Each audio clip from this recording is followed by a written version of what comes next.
Thanks. We are now looking at the effects of the Hinda Dynasty on the people of Karagwe. When we are looking at the growth and expansion of this great kingdom, we were told that Hinda, the founder of this greater kingdom of Karagwe, established the Hinda Dynasty. And what was the impact of that dynasty on the people of Karagwe? Number one, he introduced the belief in ancestral spirits, and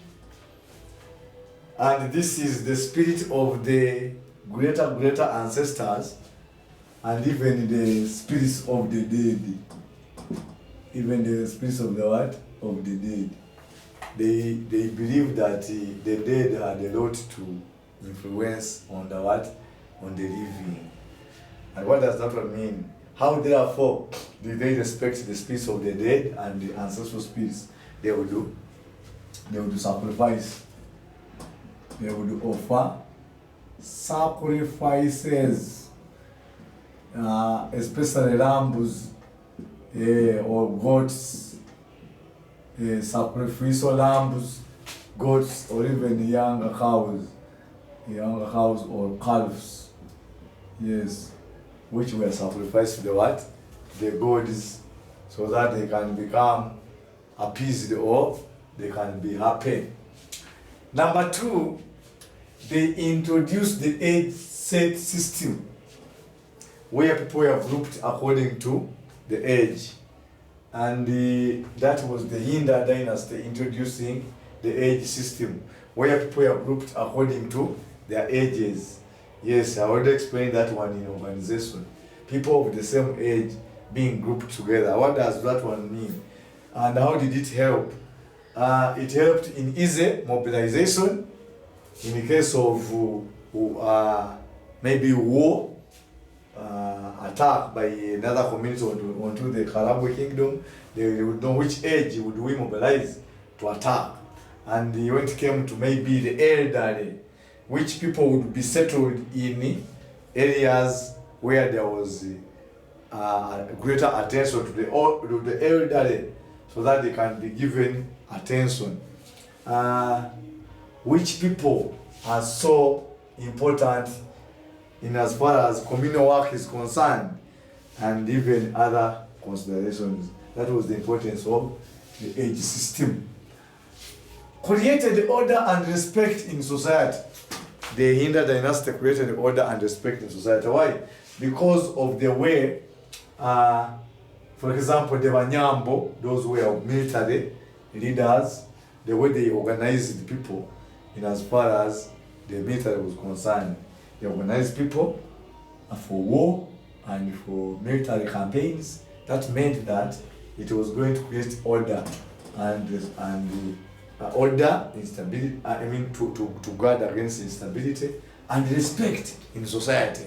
The way people looked at others was also going to be another important consideration. All that one was released by the Hinda Dynasty. Another contribution of the Hinda Dynasty was that they taught court manners. Because we say that apart from managing the military, apart from managing the farms, the Banyambo also supervised the court sessions. So, if they were to supervise court sessions, it meant that this was the beginning of administration of justice. What does that one mean? That it created a law-abiding society.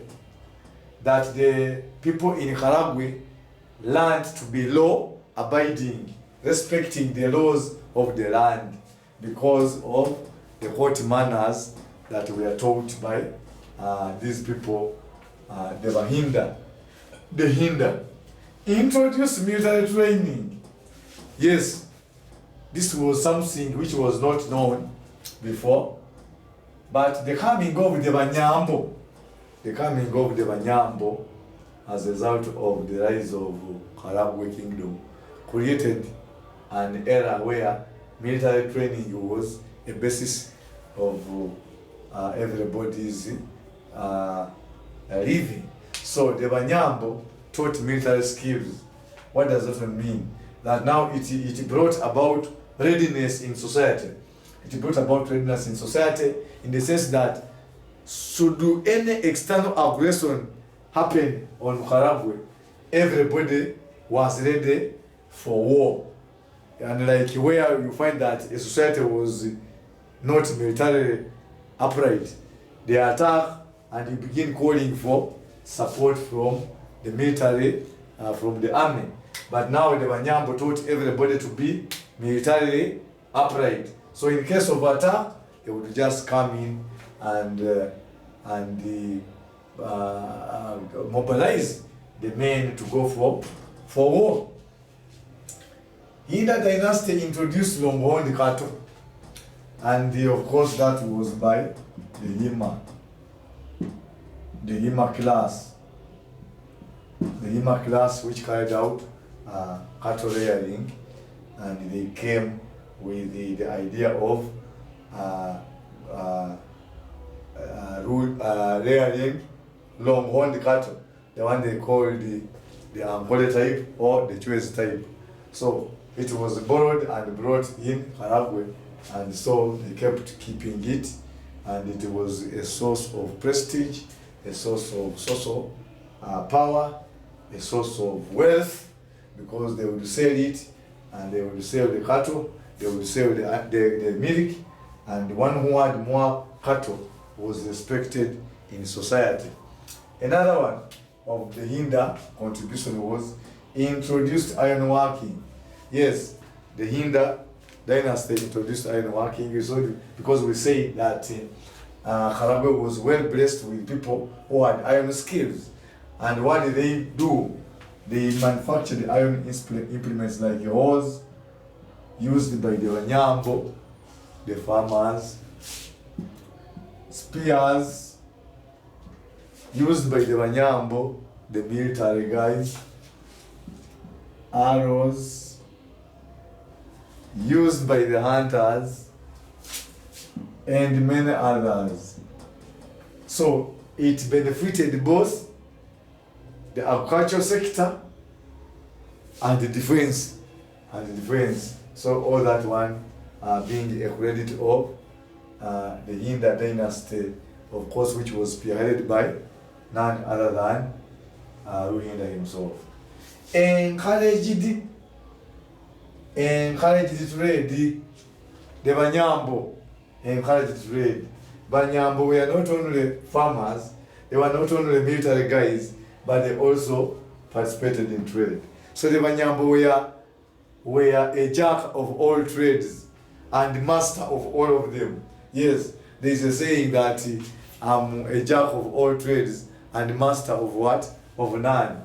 But the Banyambo were jack of all trades and master of all, because they were good in trade, they were good in the military, they were good in agriculture, they were good in all. You get the point? So they encourage trade, especially by the Banyambo. So the Banyambo are being looked at as people who were dominant in all what? In all aspects. And what did trade bring to Karagwe? It brought to Karagwe a lot. It brought new ideas because the trading partners came in. It brought items that Karagwe did not have, and at the same time, it connected Karagwe with other kingdoms. Yes, another one is the controlled trade. The Hinda Dynasty controlled trade, especially the long distance trade. The long distance trade which was carried out between the interior and the coast of East Africa. So the Banyambo also took part in the LDC, and at the same time connected the people of Karagwe with Uganda, the Waganda, who now would give them baka cloth. The Waganda supplied them with baka cloth, and at the same time they supplied them with the other implements, baka cloths. They supplied them with even iron implements, and even the slaves, the Baganda even supplied karagwe with what? With slaves. So this kind of exchange enriched Karagwe economically. It enriched Karagwe economically, hence the boost in as far as economic performance was concerned. The Hinda Dynasty also introduced centralized admin. It was not known in Karagwe before for the king. That was the king above, and whose powers were absolute. His powers were absolute in the sense that he could order everything to be done, that his will be done. That was the order of the day. His will should be done. In other words, his word was the law. It was final and unquestionable. What does that mean? Some people think that this one promoted the dictatorship. No, it did not promote dictatorship, but instead it promoted loyalty. It promoted what? Loyalty, where people were obedient and respecting the what? The one in charge. Chiefdoms became nations because we say that the establishment of the Hinda Dynasty in Karagwe came with very many changes. For example, from the district, from the chiefdom to a district and then to a nation, which finally became Ihanga. So it was like chiefdoms, mere chiefdoms now turning into what? Into bigger political institutions known as Ihanga. And because of that, it was expanding day by day. And lastly, it led to the creation of several sub-dynasties, which we saw when this founder, Ruhinda, gave the royal regalia to his sons to go and establish other sub-dynasties, where we said we talked of Kiamutwara, Gishenyi,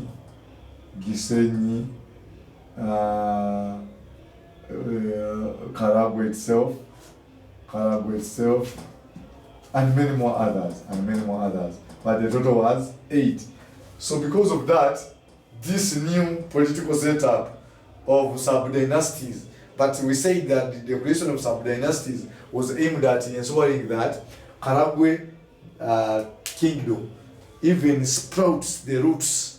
It's not only be left in Karagwe alone, but even in other areas. That was some innovation by Ruhinda. But we say upon his death, all these dynasties did what? Finally collapsed. This one brings us to the end of the effects of the Hinda Dynasty on the people of Karagwe.